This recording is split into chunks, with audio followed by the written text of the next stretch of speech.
here in the center along the aisle. Please stand and give your name and affiliation, please. Bill Bender, Sporting News. Jimbo, you've had some early success on the recruiting trail, so what's the most consistent message you're giving about Texas A&M to those recruits?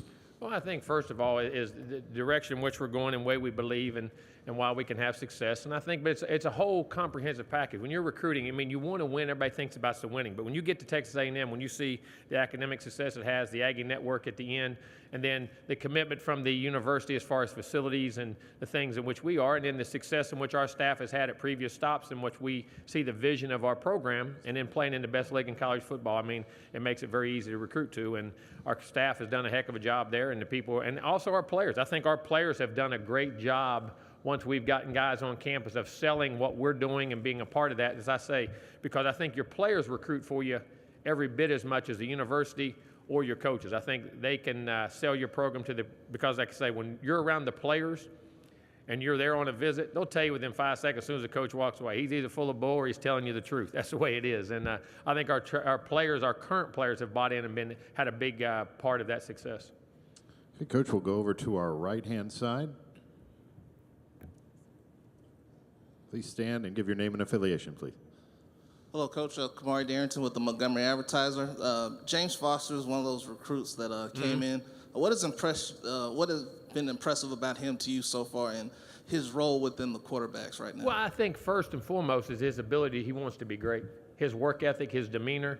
I think with the things he did in college and in high school, from building the high school program which he was at and where the levels he took them from, because I believe they were winless when he started out, or had just a few wins when he started out as a quarterback as a sophomore there, and then took him to 10, 11 wins as a senior. I think his competitive nature stand out to me. Of course, he has great arm talent and physical talent, but I've loved his demeanor and his work ethic as much as anything.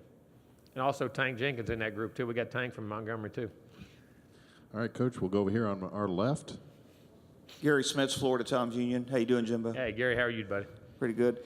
Jimbo, in the back of your mind, in retrospect, all the years you were at Florida State, did you always think that you would be back in the SEC at one school or the other?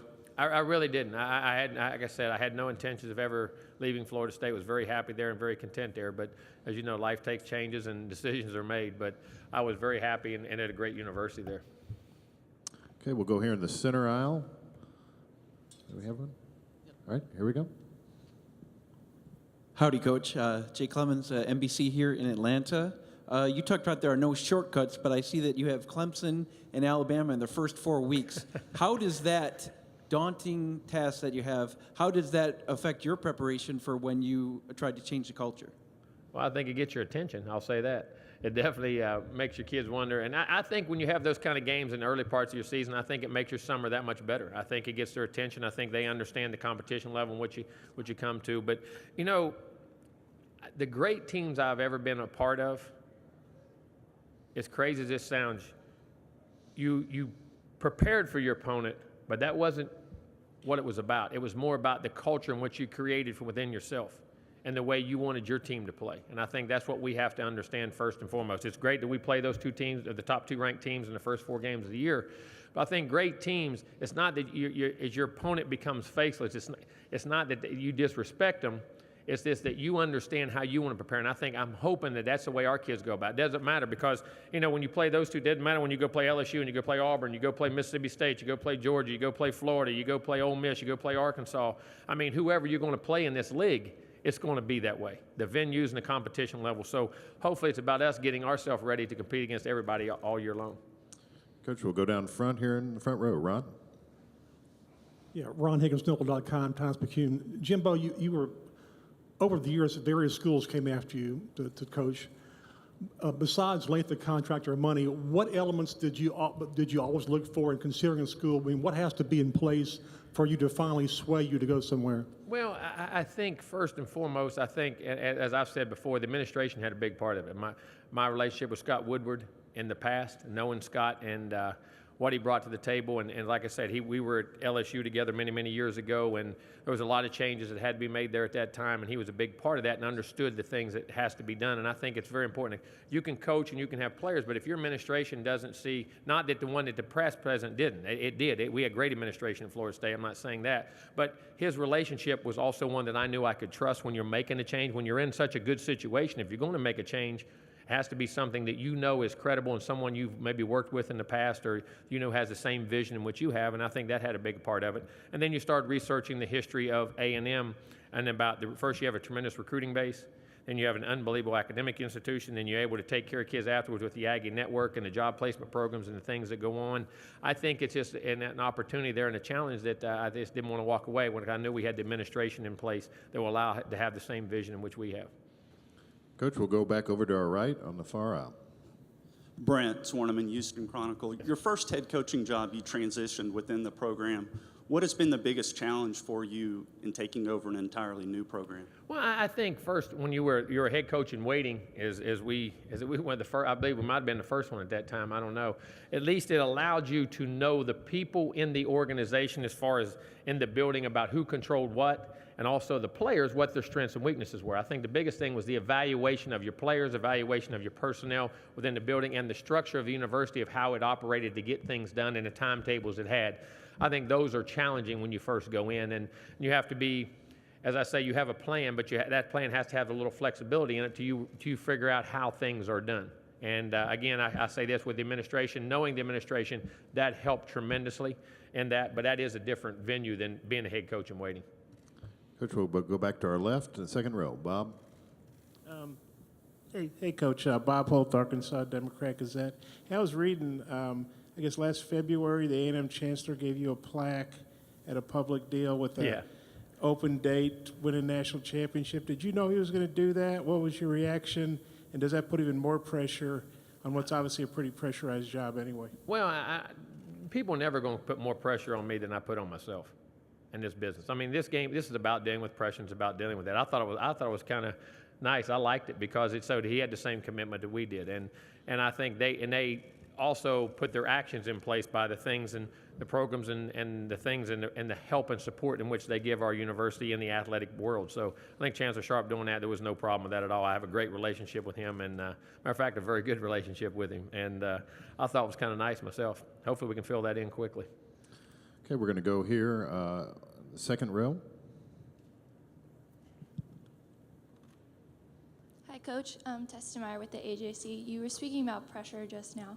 Do you think there's a more intense pressure on new coaches to succeed in the SEC more so than the ACC, especially with Kirby Smart excelling so quickly? No, I don't. I mean, we were able to do it quickly at Florida State. He's able to do it here.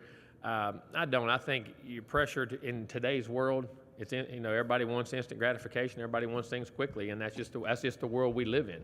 And it's all part of this business is dealing with that and putting things in place to do it. So what you can't worry about is the pressure. You can't worry about the results. You have to go through the process of doing things the right way, because if you don't set things up right, you're never going to get the results you want. It's like the foundation of a house. It may come up quickly, but it'll fall quickly if the foundation's not there. So you got to do things right to be able to execute. But pressure is just part of this world. It's the world we live in. Coach, we'll go back over to our left-hand side along the wall. Connor O'Gara, Saturday Down South. Last year, you said at ACC Media Days that you thought that the ACC was the premier conference in college football. Has your perspective on that changed at all?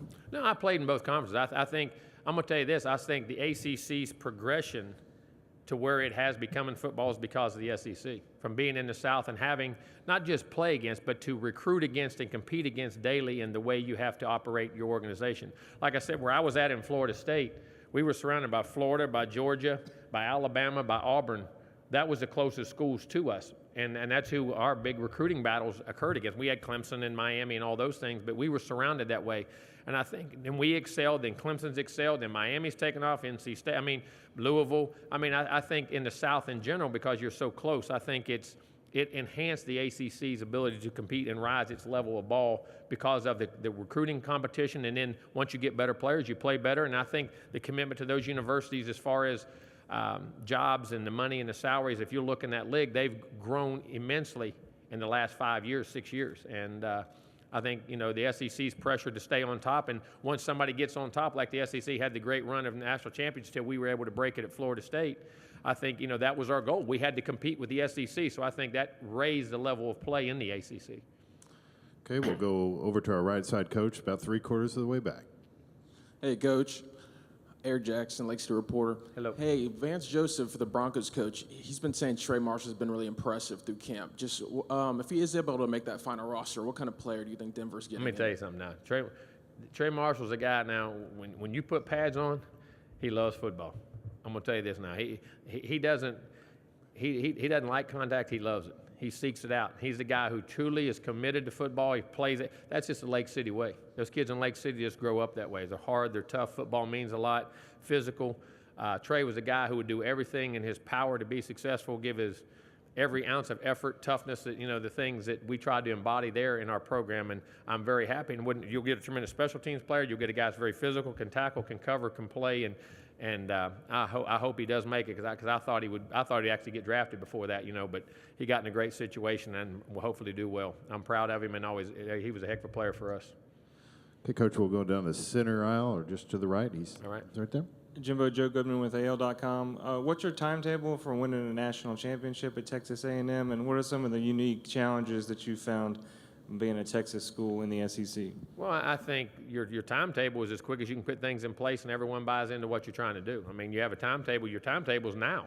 I mean, you want to win one. You want to win immediately, and that's your place. But is that realistic? I don't know. Could it be? Yes. But it could it not be? Yes. It's all about the process of putting things in place because you want to build the program the right way up and get kids to understand and buy in. But I'll say this, our attitude of our players has been tremendous. I've been very proud of that. I mean, they've come in, there's a lot of change. We do things differently. Not that the other side was right, just a philosophical difference. And the way they've handled it has been tremendous. So, you don't ever know. We went to Auburn that year in 1993, and Alabama was defending national champs in 92, and they come off a 5-6 team. We went undefeated. So it can happen quickly. At LSU, it took 3 or 4 years. At Florida State, it took us, I think, 4 years to do it. I don't know. Could it be? You don't ever put a timetable on things because you can't judge people. You don't know how each guy's going to respond and what's going to happen in the chemistry unit, the camaraderie unit, and your coaching staff. So hopefully we're going to do it as quickly as we possibly can. Coach, we'll go to the back right. Mike? Mike Bianchi, Orlando Sentinel. Hey, Coach, Mike. Coach, obviously you meant a lot to Florida State. In hindsight, how do you look back on your years there? Any regrets about how it ended? And did it end because of commitment? No, I mean, listen, Florida State is a tremendous place. I have unbelievable memories. Like I said, I grew up loving them around the Bowden family. Coach Bowden had taken me in a long time ago. I played for Terry and Jeff and all that. So I have unbelievable memories of Florida State. I have great respect for them. I think they'll have a tremendous year this year. I think the program's in a great situation. I think they'll do very well. And in my time there, when you leave, is there ever a good way to leave? I mean, you try to do it the best you can. I mean, wish you could have finished out the season. But that's just the circumstances it came about. But like I said, I had no intentions of ever leaving there. And, it was very emotional, very tight to those players, very to the people in the community, and everyone there was wonderful to me. And I have nothing but respect and admiration for everything they do and wish them nothing but the best in the future. And it's a tremendous place. It is. It really is. Coach, we'll go right down front here on the left. Tom? Hey, Coach. Tom Murphy, Arkansas Democrat Gazette. The rate of turnover in the SEC West for coaches has been on the rise in the last decade or so. And there's been a lot of national championships in that division since '07.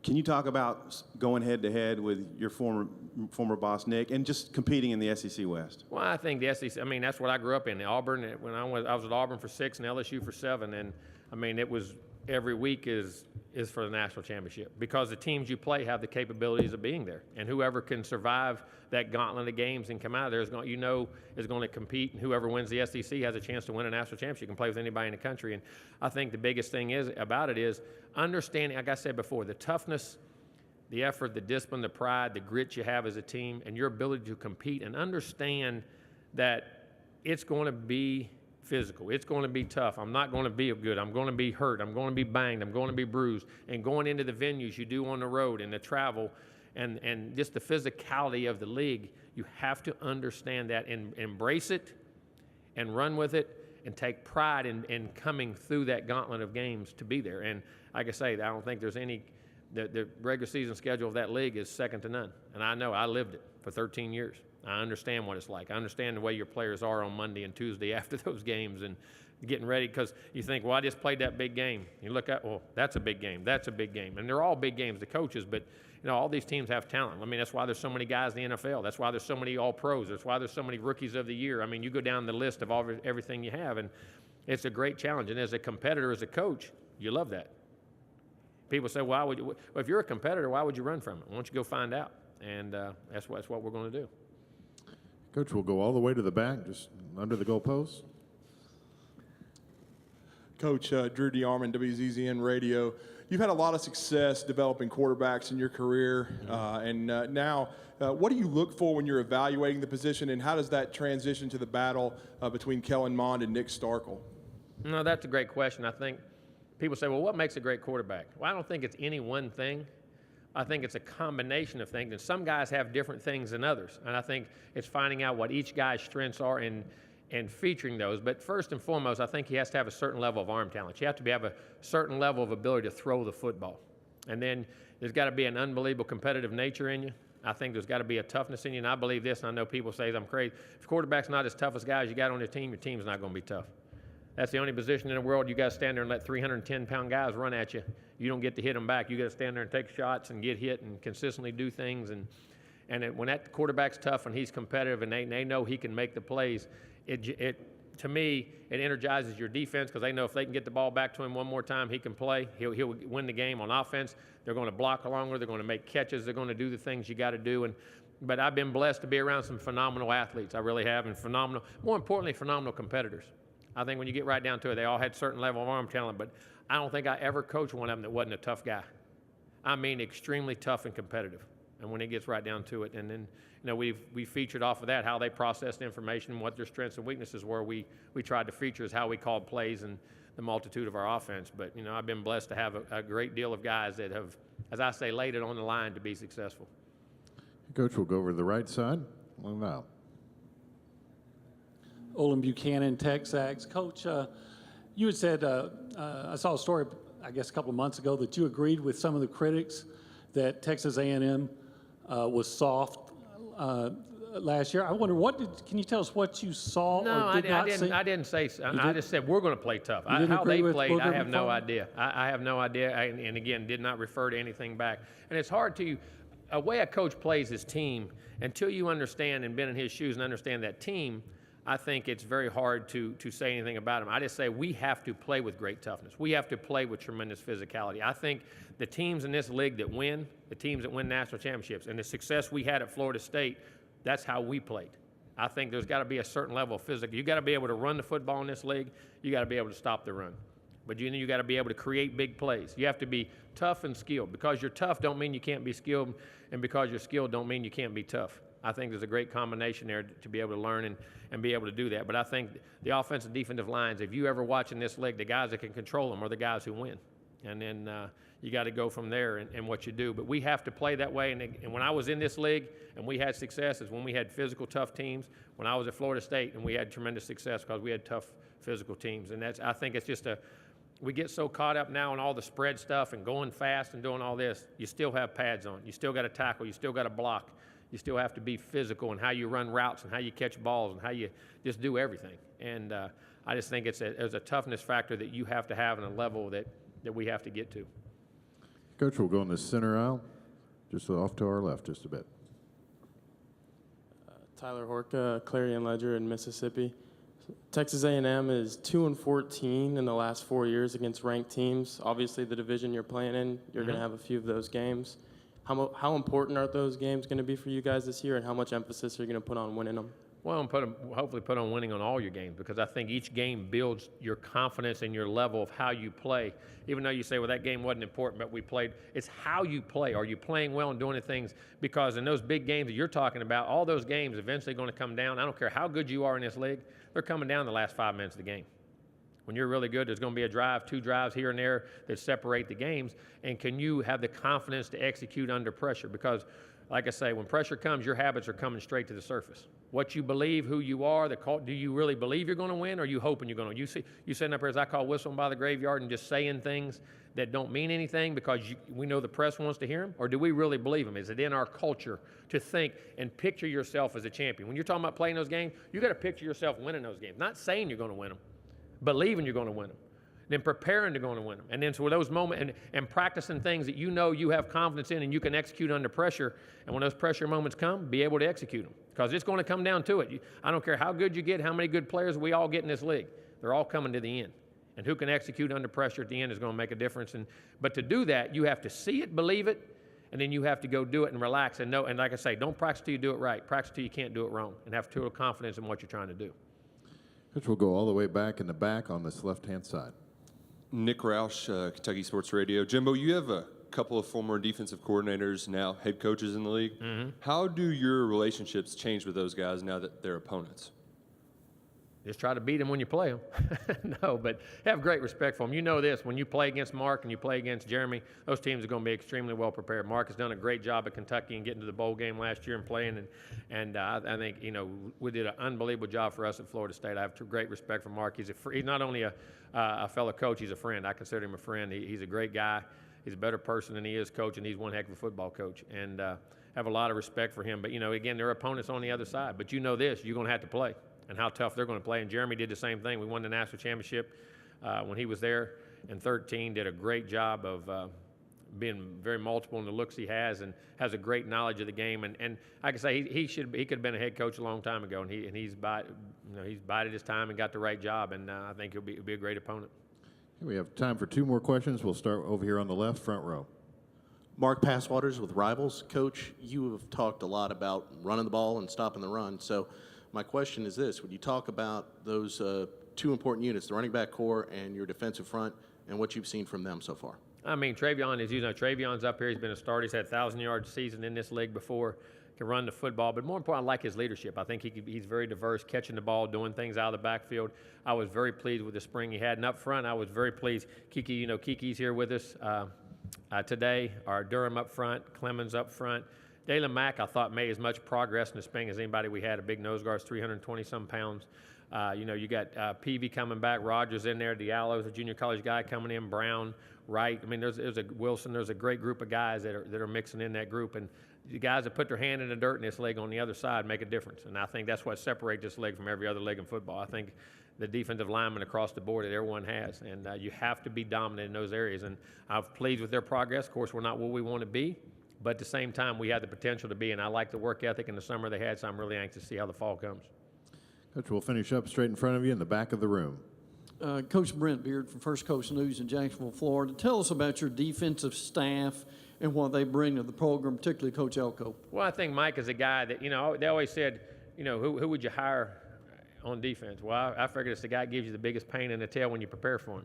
And Mike always did that. He was a pain in your rear end when you had to go prepare for him, because he did a multitude of things while he was at Wake Forest, and playing the run, playing the pass, understood how to play the run up front, understood the physicality part of the game. Coach is very tough and physical, but was very diverse in the back end, which I think causes quarterbacks problems. And also in your running game, how he's fit in the game, how he fits with his extra defender to get the guy in the box, and what he does, I think is critical in today's time, because how it exposes your secondary to play action passes and different things can be very tough, and I think Mike does that as well as anybody. I think Terry Price is a guy that's been in this league forever. He was at Auburn for all those years. I went against Terry for a long time when he was at Auburn, and he was at Ole Miss. Has done a great job. He's just coached the first pick of the draft at A&M. He can coach him. He had him at Auburn for years. Terry was a great player at A&M.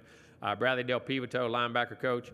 Bradley Dale I coached with at LSU. Great job. We had great teams there, great defenses, has been a coordinator, has been a head coach. So you got a guy that's been across the board. And that Mo Lindquist is another guy in the secondary. He's a bright young guy he was actually at Mississippi State one year with Dan Mullen and left out of there, but did a great job. It was very highly recommended. We interviewed him. I thought did an unbelievable job. I think he's a bright young guy in this business. And Elijah Robinson, who's a guy was coaching at Baylor when we got him from there, but he was previously at Temple with Matt Rule when they had those great runs up there, and he recruited and coached and had some first-round picks at Temple. Did a great job. Great fundamental coach, great energy, does a great job on and off the field with those guys. So I really like the staff, and I think Mike does a great job with those guys, getting them to understand they're young, they're energetic, but they're very intelligent. I think you'll see there's some guys in that group going to be in, you'll hear their names quite a bit as coordinators, possibly head coaches down the road and in the future of this game, and very blessed to have them all. Coach Fisher, welcome back to the SEC, and thank you for your time. Glad to be here, folks.